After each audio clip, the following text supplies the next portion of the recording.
waa socdaal qaatay muddo toddobaad ah kaasi oo ay ururka horumarinta deegaanka ee magacooda loo soo gaabiyo LYD ugu kuurgalayeen xaaladda deegaanada hoos yimaada degmada Lababaar ee gobolka Qoraxay.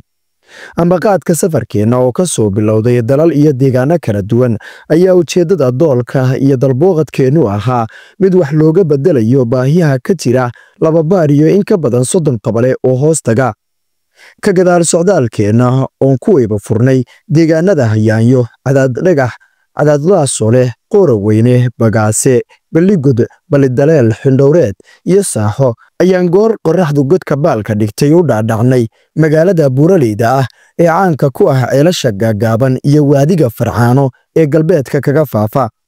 Tani waa Lababaar oo shicib iyo maamul isku duubanay si wadajir ah inoogu soo dhoweeyeen martiqaad ay budlig u ahaayeen wejiyo furan gacaltooyo sooriyoontuna ahayd cad iyo caano. si guud xaaladda deegaanku waa mid degan markii laga soo tago colaada beeleedyo ka taagan inta u dhaxaysa qabaleeyada Balligud iyo Cirgudban.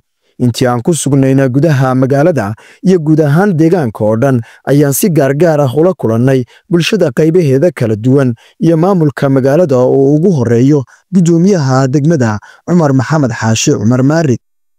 inagoo inta badan muuqaallo door ah idinkaga diyaarinay xaaladda guud ee deegaanka.